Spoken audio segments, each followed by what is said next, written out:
Hello friends, myself Dr. Ashwini Kumar Gupta. In my previous video, I discussed why in organic chemistry only carbon is the basic backbone for all organic molecules. And that is why nature has chosen only carbon as the only element. No. The reasons were quite obvious, which I have explained in the video. The link for that particular video, I will put it in my description.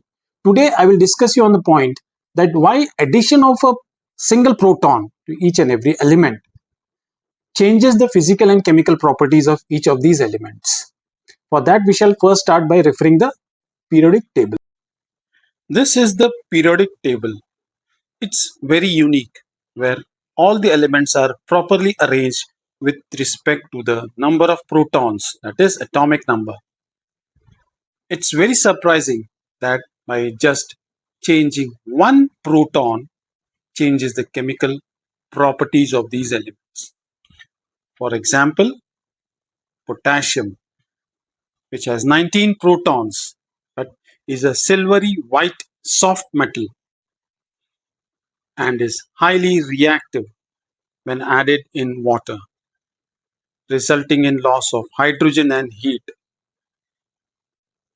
If we take away one proton, then we get element 18, that is argon, which is a gas and non-reactive. If we add one proton, then we get calcium. But unlike potassium, it's a black hard solid. Individual proton in each of these elements are nearly the same. Then why? Why does one proton make such a big difference? The answer is simple, that the number of protons determines the number of electrons required to get a neutral atom. That is, positively charged protons can easily get cancelled by the same number of electrons. Thus, the number of electrons and the configuration determines the chemical properties. Since the number of electrons are same as the number of protons, changing by one proton will change the properties. If electrons determine the properties of the elements, then why don't we classify the elements with respect to electrons? Electrons in the outermost shell of most of the atoms can be changed either by donating or accepting electrons. For example, potassium, which donates electrons to form K+, and Cl, which accepts to form Cl-. Potassium releases a valence electron to form an ionic bond with Cl, that is KCl. Thus, potassium exists as K+ in nature, having same number of electrons like that of argon, but both the elements have altogether different properties, even though having same number of electrons, and same is the case in other elements which exist in nature with different electrons. For example, the neutral element iron, which has 26 electrons, but in nature it is in form of 23 and 24 electrons, that is Fe+2 and Fe+3. But it retains all the atomic and the nuclear properties similar to the ionic properties. Now, the number of protons remain the same since they can't be exchanged in different chemical reactions and isotopes. The proton number determines the number of electrons required to be a neutral compound, and this in turn determines the behavior of an atom in a particular reaction, and this determines the physical and chemical properties, thus forming bonds.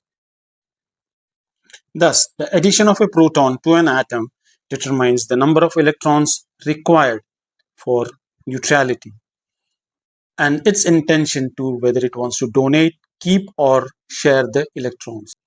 Why? Why are there different shells to accommodate electrons? That is, can be easily explained by very complex physics, as chemistry is nothing else but very complex physics, specifically quantum mechanics. Atoms prefer to be in a lower energy state. Why? Why in a lower energy state? Because due to the second law of thermodynamics, which states that the entropy of a system either increases or remains constant.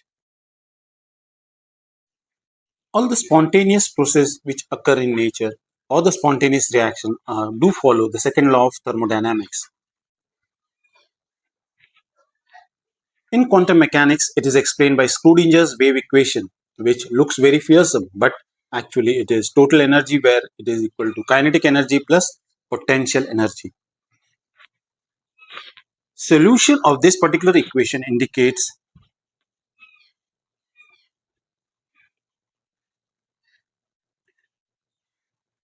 how does the energy of an electron of an atom is distributed in the ground state. Further, it also indicates that electrons are placed in orbitals. Orbitals have a maximum of 2 electrons only due to Pauli's exclusion principle, which states that 2 electrons can't be present at the same time but at the same place.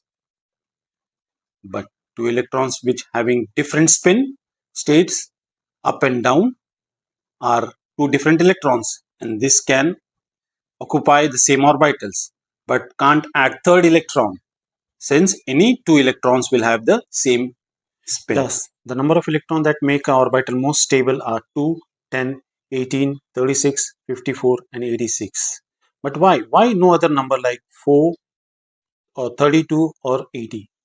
The inert elements will have exactly the same number of electrons, that is a complete octet, thus most stable, but will not share any electrons, thus making it non-reactive, and placed it's on the extreme right side of the periodic table. Other elements do not have a stable energy state, that is they are in a very lower energy state, thus are highly reactive and will react easily with other elements, giving different compounds to form bonds, which can be either covalent or ionic bonds. Argon, which has 18 protons and 18 electrons, that is it has fully filled octet, so it can neither share the electron or donate an electron, thus making it non-reactive. Thus it does not react with any other elements. While on the other case, potassium, which has 19 protons and 19 electrons with one single electron in its outermost shell, and this single electron makes it highly reactive. It donates this single electron to others like chlorine, which accepts that electron to form a very stable compound, ionic compound KCl. Since this reaction is highly exothermic and releases enormous amount of energy. Thank you. I hope that now the video which you have watched was quite informative and you might have gained a lot of knowledge. So if you want to see such more informative videos, then please do subscribe my video on my YouTube channel, Chemistry Insights by AKG, and follow me on Facebook. Please do write in the form of comments and do share these videos to your friends and like-minded people. On my YouTube channel, you will see much more organic chemistry related videos in which I have discussed about different types of reactions. So I shall take a leave now. Thank you. Thanks a lot. Namaskar.